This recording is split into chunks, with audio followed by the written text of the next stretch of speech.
Il était une fois, dans une vallée oubliée du monde, un petit village entouré de montagnes mystérieuses.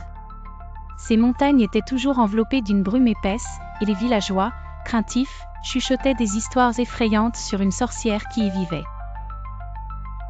Les visages des habitants étaient marqués par l'inquiétude, chacun redoutant de croiser le chemin de cette créature maléfique.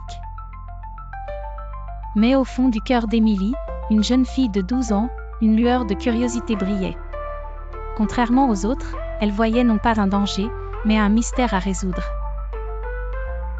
Émilie était une fillette aux cheveux tressés, portant des bottes usées qui témoignaient de ses nombreuses explorations dans les champs déserts qui entouraient le village. Tandis que les autres enfants jouaient, elle arpentait les sentiers, rêvant de découvrir la vérité cachée derrière les légendes. « Ne monte jamais dans les montagnes, Émilie, lui disait souvent un ancien du village, sa voix tremblante d'effroi.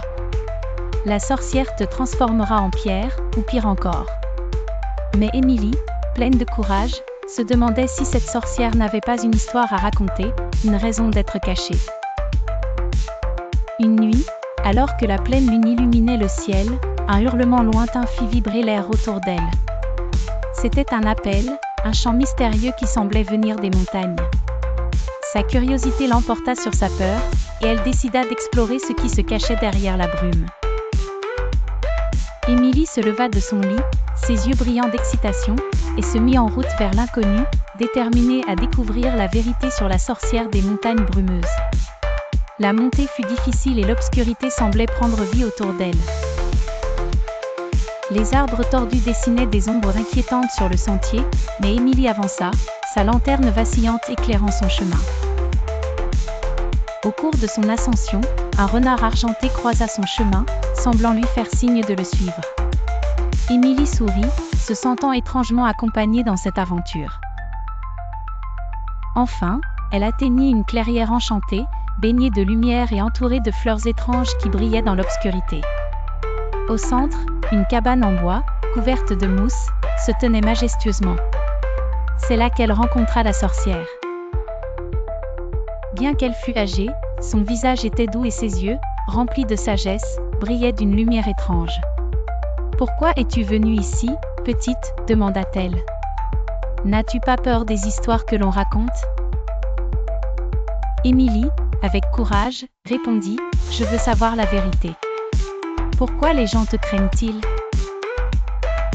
La sorcière, touchée par l'audace de la fillette, lui tendit la main.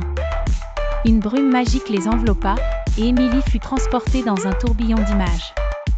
Elle vit des rivières asséchées, des arbres abattus, et un village prospère devenu froid et méfiant. « Autrefois, je protégeais cette vallée avec mes pouvoirs, » murmura la sorcière. « Mais les habitants m'ont chassée, me craignant à tort. La brume que je fais descendre les protège des tempêtes et du mal. Mais leur peur a transformé mon nom en malédiction. »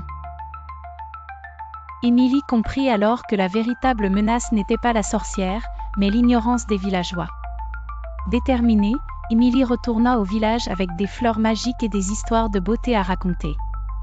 Mais face aux doutes des villageois, elle leur proposa de venir voir par eux-mêmes. Avec courage, elle guida les villageois jusqu'à la clairière de la sorcière.